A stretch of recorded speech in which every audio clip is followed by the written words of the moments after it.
सबसे पहले तो भाई राम राम सभी को मेरी तरफ से। कैसे हो सारे? तो उम्मीद तो यही है कि आप सारे भी अच्छे ही होंगे। तो भैया देखो, इन्होंने बता दिया दहेज नहीं देना लड़कियों को, या शादियों में दहेज नहीं लेना, लेकिन घरों के अंदर जो औरतों को प्रताड़ित किया जाता है, जो उनके साथ होता है, जो पहली बड़ी बूढ़ी है। और आज के मॉडर्न जमाने का, मॉडर्न का मतलब ये नहीं है कि शॉर्ट्स पहनने हैं या उल्टा सीधा नाच गाना करना है या और तरह का काम करना है। ये सब चीजें नहीं होती मॉडर्न के मतलब। मॉडर्न का मतलब ये होता है कि आप समय के साथ इतना तो बदलो कि जैसे अब जमाना 5G का है, मतलब स्मार्टफोन चले हुए। पहले टाइम पे फोन नहीं थे, अब के टाइम पे फोन भी हैं। तो लड़कियां जो ग्रो अप करना चाहती हैं, जो कुछ तरक्की करना चाहती हैं, तो उनको सपोर्ट करें। ये नहीं है कि हम गुज्जर हैं, हम इस घर के बड़े बूढ़े हैं, आप कुछ नहीं कर सकती। ये अपने घर की बहू बेटियों को बिल्कुल मत बोलो कि आप कुछ नहीं कर सकती, आप यहीं रहोगी, आपको बस झाड़ू पोछा रोटी बर्तन के लिए लाया गया है। वो रोटी बर्तन झाड़ू पोछे के साथ साथ बहुत कुछ कर सकती हैं। और लड़कियों में इतनी शक्ति होती है कि वो हाउसवाइफ होने के बाद बहुत सारी जिम्मेदारियां भी निभाती हैं, लेकिन उन्हें इन जिम्मेदारियों को सौंपा ही नहीं जाता। भाई बहुत सी की तो ऐसी हो कि पूरी उम्र, आधी उम्र तो सास ने निकाल दी, आधी में बहू आगी वो लिकड़ गई, रोटी पोतिया झाड़ू पोछा करती मर जाएगी वो। उसको यही पता नहीं वो दुनिया में आई क्यों है, किस लिए आई है। और जहाँ तक की बात करूँ मैं सम्मान की, तो जितने भी हैं सब बता दो उनके घर की बहू बेटियों का कितना सम्मान हो रहा है। घर की जो बहू बेटी है, घर में कोई अच्छा काम होगा, तरक्की का काम होगा, कोई अपनी बहू को बैठा कर सलाह नहीं लेता होगा। मैं कह रही हूँ देहात में नहीं होता ये सब, होना चाहिए। अगर वो घर की मेंबर है, घर की सदस्य है, तो उसे भी इतना हक होना चाहिए कि उसके घर में क्या हो रहा है, क्या नहीं हो रहा। लेकिन ये सब हमारे समाज में बिल्कुल भी नहीं है। यहाँ तक कि मैं वीडियो बनाती हूँ, बहुत सारे लोग मुझे भी कहते हैं गुज्जरों में ये सब नहीं होता, तू मुंह दिखा रही है। क्यों भाई मुंह दिखा रही हूँ? मैं मेरी संस्कृति के साथ हूँ, मेरे कल्चर के साथ हूँ। मैं कपड़े पूरे पहनती हूँ, सिर पे ओढ़ना रखती हूँ, मेरे सिर से कभी दुपट्टा नीचे नहीं होता है। सभी ने मेरी वीडियोस में देखा होगा। तो जितनी भी जो भी महिलाएं हैं, तरक्की करना चाहती हैं, खुद का कुछ करना चाहती हैं, अपना नाम करना चाहती हैं, तो कृपया करके भाई उनका सपोर्ट करो। उन्हें नीचे को मत खींचो, उनके पैर पकड़ पकड़ के मत खींचो कि तुम नहीं कुछ कर सकती। और मैं उन सब बहनों के लिए एक मोटिवेशनल बनना चाहती हूँ, जो कहती है ना कि देहात में रह के कुछ नहीं कर मैं रोटी बर्तन झाड़ू पोछे से लेकर गोबर तक उठाती हूँ। बहुत बढ़िया, बहुत बढ़िया। जाती हूँ, मैं हर एक काम करती हूँ, लेकिन फिर भी मैं वीडियोस बनाती हूँ और पब्लिक के सामने आती हूँ। और इस काम को करने में मुझे शर्म नहीं है, गर्व है भाई। मैं गर्व से करती हूँ मेरे घर का काम। चलो, thank you Avani, thank you so much. मुझे बहन बेटियां जो छोटे बच्चे पढ़ रहे हैं, लड़के भी उनको पढ़ाओ और उनको संस्कार में ये कहो कि दहेज देना गुनाह है, दहेज देना पाप है, और इससे समाज बनते नहीं बिगड़ते हैं। तो मैंने ये देखा कि ज़्यादातर, तो बहुत शॉर्ट में अपनी बात कहूँगा कि गाँवों में हमारे यहाँ 3 कैटेगरी बन गई, यानी 3 तरह की कैटेगरी गुजरों बन चुकी हैं। और उनमें जो हमारे गांव के रहने वाले हैं, जो खेत में, खलिहान में, पशु में, अपना खेत में जो काम करते हैं, एक तो वो कैटेगरी है, वो शादी करते हैं आपस में, वहाँ दहेज ज़्यादा नहीं चलता। एक उससे अपर कैटेगरी है, वहाँ थोड़े कान खड़े होने लगते हैं कि मैं अब थोड़ा सा बाहर निकल गया तो मैं अपने बराबर का ढूंढूं, और वहाँ उसकी दोनों में ये कसमकस चलती है। और बिटिया बेटे में मैं दहेज की बात कर रहा हूँ, तो ये सब चलता रहता है। तीसरी कैटेगरी में जो बहुत ही थोड़ा बहुत मध्यम कैटेगरी में आ जाते हैं, वो थोड़ा सा कान खड़े करने लगते हैं कि किसी भी तरह से, देखो 2 चीज़ हैं, जो लोग बच्चों को दहेज के लिए तैयार कर रहे हैं उनका तो बाइकाट करना चाहिए। आप लोगों को मैं बताऊं, हाथ उठा के इसका समर्थन करो मेरी बात का। जो लोग इस तरह की बात करते हैं उनको बाइकाट करो समाज से। हाँ, जो लोग एजुकेशन में बच्चों को ज़्यादा से ज़्यादा तरजीह देते हैं, माताएं बहनें सुबह बैग लेके जाती है, गाड़ी में छोड़ के आती है, फिर लेके आती है, उसका पूरा जीवन यानी उसके 10, 15, 20 साल इसी में गुजर जाते हैं। और उनका सेक्रीफाइस, जी कुछ कह रहे थे, उनका जो सेक्रीफाइस जो वो जीवन में अपने में करती हैं, वो वाकई में देख, क्योंकि हमारी मिसेज ने किया है ये। वो बैग टांग के, मैं तो ऑफिस चला जाता था, बैग टांग के जाती थी, आधा किलोमीटर 1 किलोमीटर। अभी तो गाड़ी है, गाड़ी से ले गए। बच्चों कहेंगे नहीं बेटा पैदल आ जाना, कहते नहीं मुझे तो गर्मी लगेगी, नहीं मुझे तो ठंड लगता है। ये सारी चीज़ें बच्चों को तैयार करना है, उसी हिसाब से करना है। मैं बिल्कुल वो व्यवहारिक बात कर रहा हूँ, मैं वो बात नहीं कर रहा कि, तो इसलिए ये सब दहेज से कनेक्टेड है।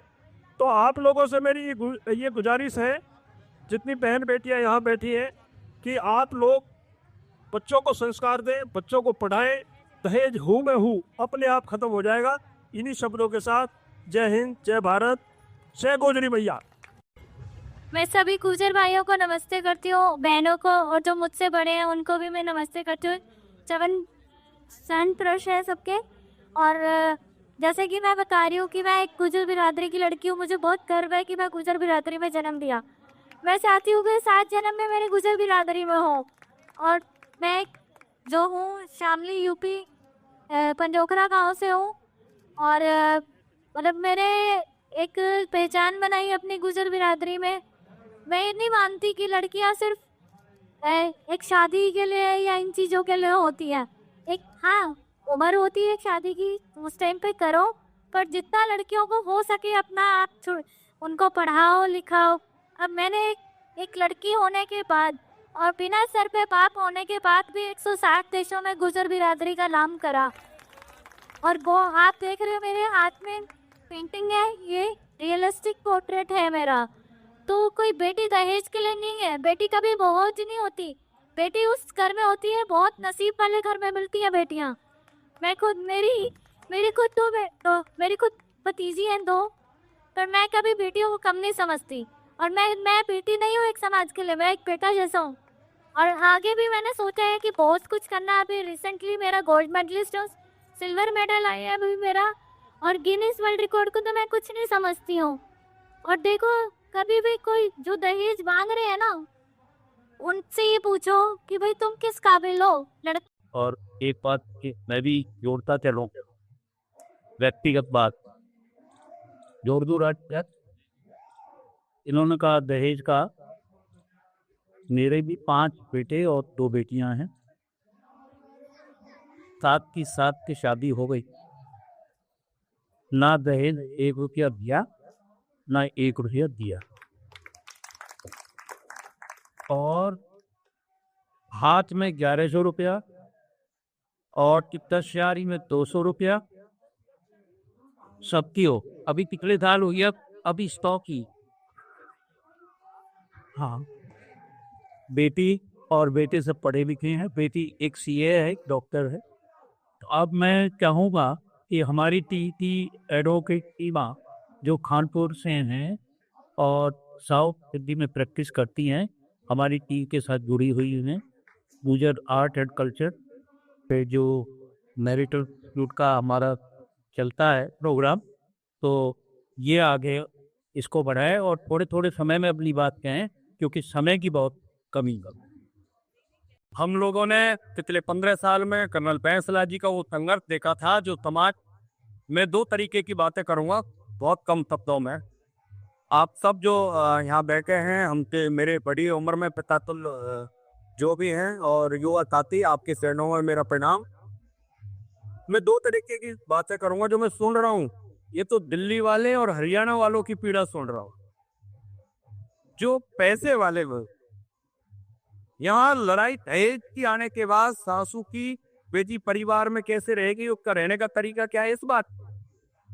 मेरा कहने का जो मतलब है, मैं एक ऐसे घर में पैदा हुआ या मेरे माँ बाप के संस्कार बहुत अच्छे थे। उनका सपना था कि हम बच्चों को किस तरीके से अच्छी एजुकेशन दें, उनको संस्कार किस तरीके से दिए जाएं। मैं कोई पक्के मकान घर में पैदा नहीं हुआ, ये सच कह रहा हूं कि ऐसे कच्ची दीवारों के घर में पैदा हुआ जब बरसात के दिनों में दीवारों को लकड़ियों से रोका जाता। लेकिन इस बात का सवाल ही पैदा नहीं होता अगर हम हमारे बेटा बेटी को अच्छे संस्कार दे देंगे। संस्कारों में होता है आत्मबल, संस्कार में होता है विश्वास अपने आप पर। उसके आगे ये पैसा दहेज देना देना ये सब बहुत छोटी चीज। जिस दिन हम हमारे बच्चों को संस्कार कब देंगे, जब पहले हम संस्कार युक्त होंगे, हम नशा युक्त होंगे। मैं मेरे दिल्ली हरियाणा के लोगों को देखूंगा, बुरा मान जाएंगे थोड़ी देर। ऐसा कौन सा व्यक्ति जो नशा नहीं करता। जिस समाज में हमने जन्म लिया वो देवनारायण भगवान के वंशज है। शराब है कि हम शराब नहीं पी सकते। एक मिनट, आपने कहा कि ऐसा कौन एनसीआर में आदमी है जो, बिल्कुल मैं आपकी बात समझ तो आप कहना चाह रहे हो पूरे लोग नहीं होंगे, उसमें ये मुक्ति करता हूँ। मैं देखो रहा, मैं आपसे पूछ रहा, मैं राजस्थान में पाली मारवाड़ में दिल्ली पुलिस की भर्ती करने गया था। मैं चेयरमैन था भर्ती बोर्ड का। तो शाम को राजस्थान में जो गांव थे गुजरों के, वहाँ में जाता था और संडे ऑफ होता था। तो वो कई मुझे निमंत्रण देने आते थे। राजस्थान में एक नशे की ऐसी प्रबल प्रथा है और वो है अफीम। उसके बिना एक की ख्याति राजस्थान में होती नहीं। पटेल आपकी बात हो गई। और सुनो, उन्होंने क्या किया, हम बैठे थे, बड़े बुजुर्ग बैठ के अफीम को बार बार, मैं को नहीं जानता वो क्या प्रोसेस है, उसमें वो कंबल जैसी चीज थी, उसमें बार बार अफीम का पानी डाल देते और फिर उनमें जो सबसे वरिष्ठ थे उन्होंने अपनी हाथ वो रख के अफीम का वो पानी और ऐसे मुझे पेल किया और पीले ऐसे पीना था। तो मैंने मना कर दिया और मैंने उनको कहा कि भाई श्रीमान जी, एक मैं आपसे रिक्वेस्ट कर रहा हूँ, इस ये जो अफीम की प्रथा है शादी में, और वो कहते हैं कई कई लाख रुपए खर्च होते हैं, इसको आप बंद कर। आप बात करें, जवाब ना दें, आगे बढ़। पटेल साहब, मैं किसी प्रदेश की बात नहीं कर रहा हूँ, मैं किसी स्टेट की या किसी जिले की बात नहीं कर रहा हूँ, समाज की बात कर रहा हूँ। नशा, क्या वो शराब का हो, अफीम का हो या कोई भी नशा, नशा होता है। नशा पैसे का भी होता है, नशा सुंदरता का भी होता है, नशा अपने बल का भी होगा, नशा एजुकेशन का भी होगा। नशा कोई भी हो वो खराब है। मेरा कहने का तात्पर्य है कि जो हमारा डीएनए दूध और दही का था वो आज नशे का हो गया, शराब का या जिस तरीके का हमने अफीम का खाया, किसी का भी का। हम क्या कर रहे हैं आज, हमारी जो यूथ जनरेशन है उसको हम उचित संस्कार नहीं दे पा रहे।